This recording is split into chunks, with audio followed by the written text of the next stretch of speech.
एक गांव में ज्योतिषियों ने भविष्यवाणी की थी कि आने वाले 12 साल तक गांव में पानी नहीं बरसेगा। यह सुनकर गांव वाले बहुत दुखी हो गए।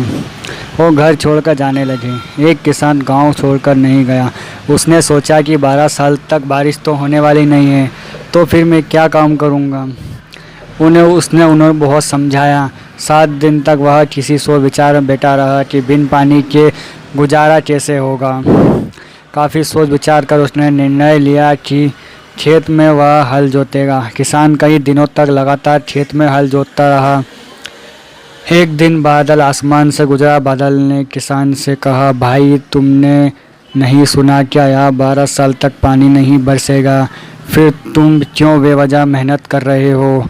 बादल की यह बात सुनकर किसान बोला, मत बरसो मुझे क्या, मैं तो खेत इसलिए जोतता हूँ कि मैं कहीं 12 साल तक खेत जोतना ही ना भूल जाऊं। किसान की यह बात सुनकर हैरान रह गया और उसने सोचा कि 12 साल तक अगर मैं भी बरसना भूल गया तो यह सोचकर बादल वहीं बरसने लगा। किसी के विकल्प नहीं है, मेहनत का कोई विकल्प नहीं होता। राजाओं के दौर में एक देश में नए सेनापति का चुनाव होना था। उसने दुश्मनों का सब युद्ध हो जाए नहीं कहा जा सकता था, इसलिए महात्मा जी के महलजे जोर से दे रहे थे कि जल्दी से जल्दी इस पद से बेहतर चुनाव किया जाए। लेकिन महात्मा निश्चित था। उसने कहा था कि मैंने सोच लिया है कि नए सेनापति का चुनाव कैसे होगा। महात्मा के एक खास ने पूछा, महाराज यह तो बताइए कि यह चुनाव कैसे करेंगे। महात्मा ने कहा, चील उड़ाएंगे। राज्य में ढिंढोरे पिटवा दो कि सारी प्रजा किले के सामने मैदान में इकट्ठा हो जाए।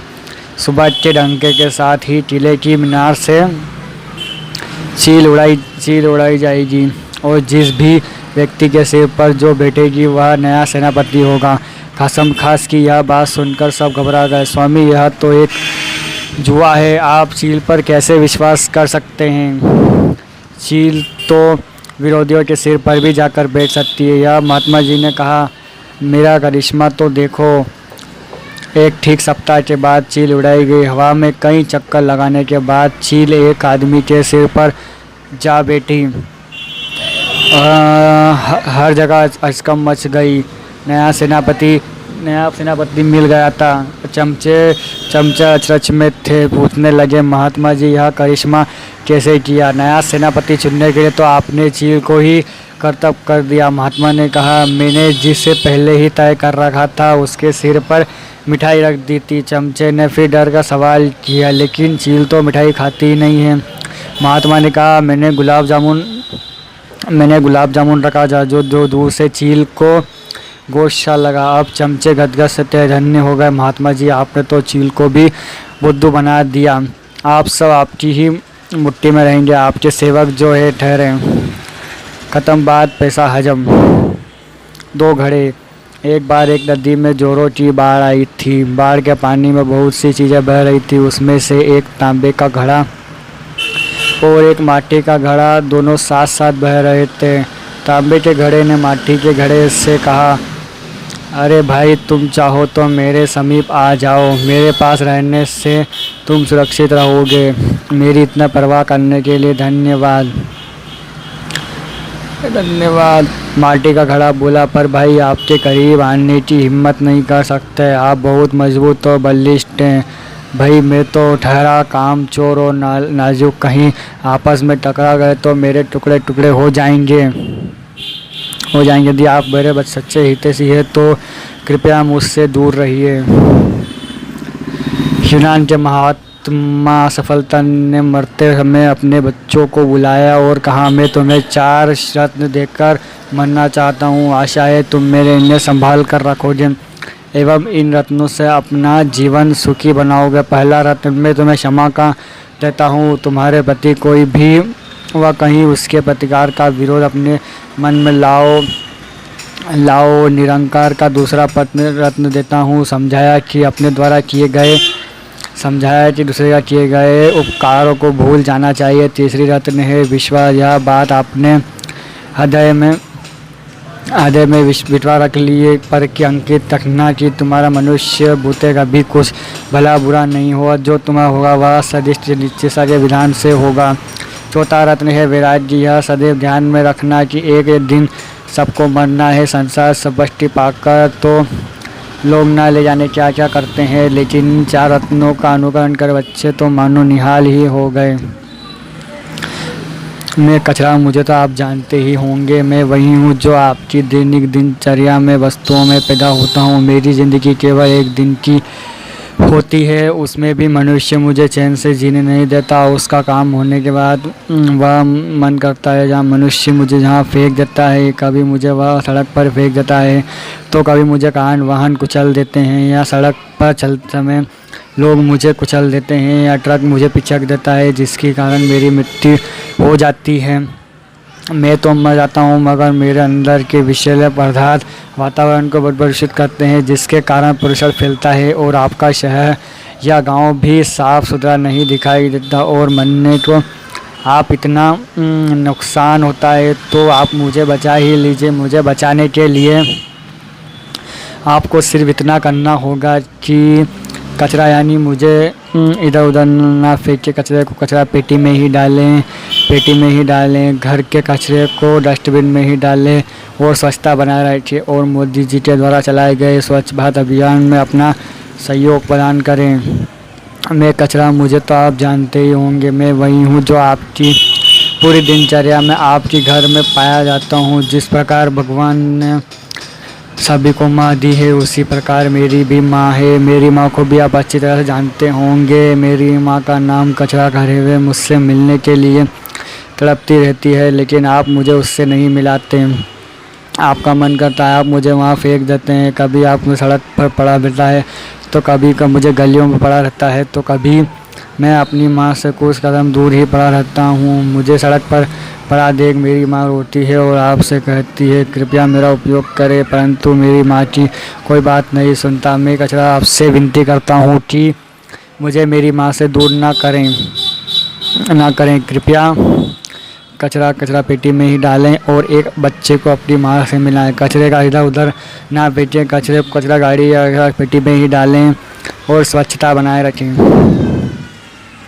अवसर की पहचान। एक गांव में एक साधु रहते थे जो दिन रात कड़ी तपस्या करते थे और उनका भगवान पर अटूट विश्वास था। एक बार गांव में भयंकर तेज बारिश हुई।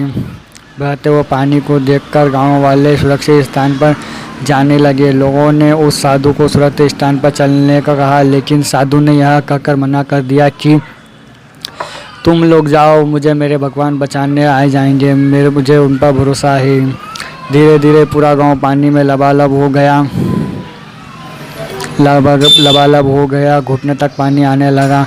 वहाँ पर एक गाड़ी आई। उसमें सवार व्यक्ति ने साधु को गाड़ी में आने के लिए कहा, लेकिन साधु ने यह कहकर मना कर दिया कि तुम्हारी मुझे कोई ज़रूरत नहीं है, मेरा भगवान मुझे बचा लेंगे। गाड़ी वाला वहाँ से चला गया। पानी बढ़ने लगा और साधु भगवान को याद करने लगा। वहाँ पर एक नाव आई। बचाव कर्मी ने कहा जल्दी आइए मुनिवर, मैं आपको सुरक्षित स्थान पर छोड़ देता हूँ। साधु ने कहा मेरे भगवान मुझे बचाने ज़रूर आएंगे, तुम यहाँ से चले जाओ। बचाव कर्मी कहा गुरुवर, मुझे अन्य लोगों को भी सुरक्षित स्थान पर पहुँचाना है, आप समय बर्बाद मत कीजिए, जल्दी आइए। साधु ने अपनी जिद नहीं छोड़ी और आखिरकार नाव वाला व्यक्ति बचाने के लिए वहां से चला गया। कुछ ही देर बाद साधु बाढ़ में बह गए और उनकी मृत्यु हो गई। मरने के बाद साधु जब स्वर्ग में पहुंचे तो उन्होंने भगवान से कहा, हे भगवान, मैंने कई वर्षों तक कड़ी तपस्या की, आप पर इतना विश्वास किया, लेकिन मुझे बचाने नहीं आया। भगवान ने कहा मैं तुम्हें बचाने के लिए एक बार नहीं बल्कि 3 बार प्रयास किया। तुम्हें क्या लगता है तुम्हारे पास लोगों को, गाड़ी और नाव को किसने भेजा था? भगवान उसी की मदद करता है जो अपनी मदद खुद करता है। असफलता केवल 2 तरह की होती है। पहली असफलता अवसर को ना पहचानना और दूसरी सफलता अवसर को पहचानने के बाद भी प्रयास ना करना। बात तब की है जब सिकंदर ने अपने बल के दम पर दुनिया भर में धाक जमा ली थी। वह अमर होना चाहता था। उसने पता लगाया कि कहीं ऐसा जल है जिसे पीने से व्यक्ति अमर हो जाता है। देश दुनिया में भटकने के बाद आखिरकार सिकंदर ने वह जगह पा ली जहाँ उससे अमृत की प्राप्ति होती। वहाँ गुफा में प्रवेश गया। अमृत का झरना था। उसने जल पीने के लिए हाथ बढ़ाया था कि वहाँ एक कौवे की आवाज़ आई। वह गुफा के अंदर ही बैठा था। कौवा ज़ोर से बोला, ठहर, रुक जा, यह भूल मत करना। सिकंदर ने कौवे की तरफ देखा। वह बड़ी दयनीय अवस्था में था। पंख झड़ गए थे, पंजे गिर गए थे, धुंध अंधा भी हो गया था, बस कंकाल मात्र ही शेष रह गया था। सिकंदर ने कहा, तुझे रोकने वाला कौन? कौवे ने उत्तर दिया, मैं अमृत की तलाश में था और मुझे यह गुफा भी मिल गई थी और मैंने अमृत पी लिया। अब मैं मर नहीं सकता, पर मैं अब मरना चाहता हूँ। देख लो मेरी हालत। कौवे की बात सुनकर सिकंदर ने देर रात तक सोचता रहा। सोचने के बाद फिर बिना अमृत पिए चुपचाप वहाँ से चला गया। सिकंदर अब समझ चुका था कि जीवन का आनंद उस समय तक ही रहता है जब तक हम उस आनंद को भोगने की प्राप्ति के लिए समझते हैं। बहुत समय पहले की बात है। एक गांव में एक लड़का रहता था। वह बहुत ही गुस्सैल था। छोटी छोटी बात पर अपना आपा खो बैठता था।